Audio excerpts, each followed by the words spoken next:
This is One on One.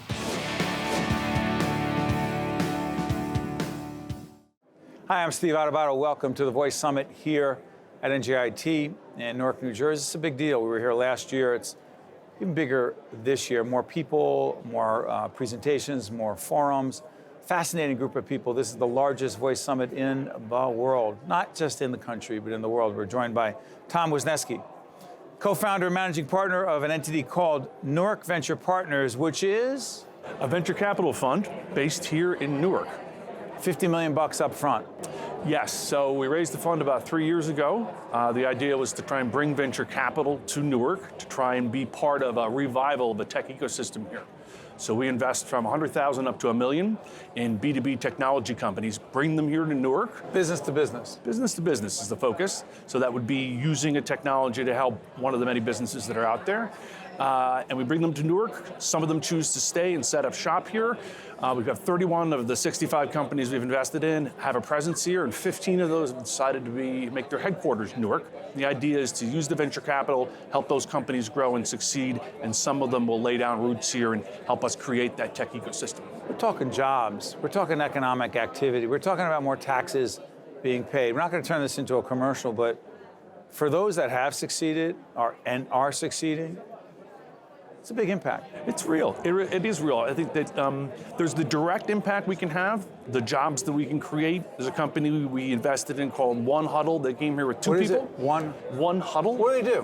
What do they do? They provide, they do the gamification of training. So they replace the boring training you would get out of a binder with flash games, so like kind of trivia games. And they've been enormously successful. It's far more effective than typical training, and they've grown to about 20 people now. So there's 20 people from the organization. That's over the last 3 years. Where are they and based? Continuing to grow. Yeah, great business, super success. They're actually in our space in the Audible building.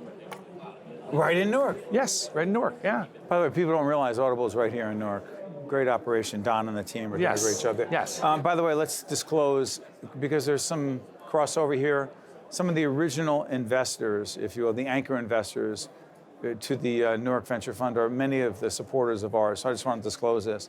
It's Prudential, still corporate headquarters here in Newark, Horizon Blue Cross and Blue Shield, RWJ Barnabas Health, TD Bank, Fidelco, and the Economic Development Authority in the state? Yes. Got that right? Yeah. You just told me before we got in here there's a second fund. What do you mean by that?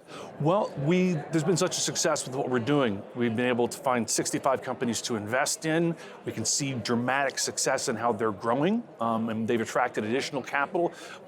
For those 65 companies, they've gone on to raise $235 million. 70% of them have raised money, and that's a fantastic sign. So it's really working. So in order to double down on that, we're raising an additional fund. So we've got commitments from Audible and Prudential and the large investors, and in the latter half of the year, we'll be going out to talk to additional corporations, tell them the tale that's evolved here and how much success to be, and get them interested. What's in it for them? Yeah, it's a great question, because it really is a win-win. If you're a large corporation, say like Dun & Bradstreet, which is in the area, you've been a technology company forever, but you don't have that excitement. Your people don't have that connection to true kind of startup innovation. They struggle to do that internally. They see us as a window into doing that, to allow us to bring startup ideas to them, have their people interact with that, and they gain something from that. We're able to find startups that are relevant to their company. They can end up hiring them, working with them. Their people get a chance to experience this, and they're also giving back to Newark. And I think that you mentioned all those companies and how many of them are involved here at the Voice Conference. That's not a surprise. This is a group of companies that really wants to do big things outside of their own business to really help Newark. You know, it's so interesting because many of those companies and others that support us in public broadcasting, people would ask, well, what's in it for them? Well, there's brand identification, but the biggest thing for real, when you really come down to it, is they believe in informing, educating, and engaging those we serve every day. I don't know if it helps their bottom line. Maybe it does, maybe it doesn't, but that's not the point. But with you guys, is it about helping their bottom line? It's both. Or about doing the right thing? I think the idea is it philanthropic? Yeah, not in any way, shape, and form. Really? I think a way we look at it, I'm a market-based guy, this is just a win-win. If you think about venture capital, right? Define venture capital for those. It's like getting money to start something you couldn't otherwise start? Yeah, venture capital is investing in usually technology companies that have potential to explode, to grow, you're looking for the next Google, for instance, or Snapchat, or lots of other companies that are out there. So we're looking to catch those companies very early in their cycle. And by the way, people mention Snapchat or Twitter or Google or whatever. They all went out and got venture capital. Yes, all all venture venture capital. capital. People forget that part. Yeah, they were all venture capital backed. People think they started where they are. Yeah, and you were asking about the the impact, and you're surprised to see that we don't see ourselves as a philanthropic organization. We do see ourselves as a social impact. What's the difference between social impact and philanthropy? Well, philanthropy is a traditional model of where you're giving away money to a cause, investing in them that way. That money goes out there, hopefully does some good. Social impact investing is putting money into an enterprise that's going to go out and generate good, but it can be sustainable. It runs like a business. It has to survive. It has a business model, not a philanthropic model? It has a business model. Its goal is not to make money per se, but its goal is to be sustainable, right? Maybe even return money. So if you think about our fund, right, these corporations are in it for all those good reasons, but they're putting capital, $5 million, $10 million in this. We're going to be giving that back to them with a return. That's interesting. Right? So the idea is that if you do venture capital, what does venture capital do? It finds these great companies, exciting companies to grow. Right? That is an economic engine. Right? Yeah. That naturally, organically does economic good. For every tech job there is, what people have seen is there's 5 additional service jobs. As we're out there in the world of media, we're getting Newark on the map, and we're taking the whole business environment here and trying to create a better impression of what's going on. Tom, let me ask you this. You just talked about putting Newark on the map. What does it mean to have the Voice Summit be here at NJIT in Newark, the heart of Newark, New Jersey once again? What does it mean? I think it's fantastic, great, because look, I'm pro Newark. This is my job, this is my life, this is dedicated, so I love to see this happen. I actually spoke with Pete before he... Pete Erickson. Pete Erickson, who organized the event. The founder of Modev, before he made the choice last year to bring it here, and we were part of a group of people that said, look, this is great, you want to do it here?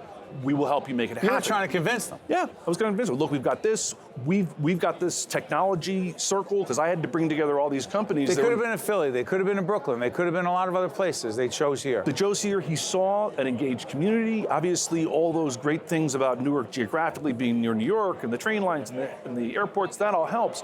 But he also saw 2 universities dedicated to doing things here and were willing to help. This same group of corporations that you mentioned, all willing to lean in and make sure this succeeded. Right? And he finds us as a venture capital hub. We're already investors in 5 or 6 voice companies. Right. We know voice. We're doing that. So we were promoted. It's a big deal. Yeah, I really think it is. And it is a big deal, folks, and that's why we are here. That's why you should know more about it. Go on our website. It's part of a series we're doing on the future of innovation and a whole range of other issues connected to it. And how can you do innovation and not talk about voice technology, which is why we're here? Tom Wisniewski is co-founder and managing partner of a very interesting entity called Newark Venture Partners. Thanks for joining us, Tom. Appreciate it. Great. One-on-One with Steve Adubato has been a production of the Caucus Educational Corporation. Funding has been provided by Horizon Blue Cross Blue Shield of New Jersey, NJIT, RWJ Barnabas Health, the Northward Center, PSC&G, the Russell Berry Foundation, and by TD Bank. Promotional support provided by NJ.com and by New Jersey Family Magazine and NJFamily.com. Transportation provided by Airbrook Limousine, serving the metropolitan New York, New Jersey area.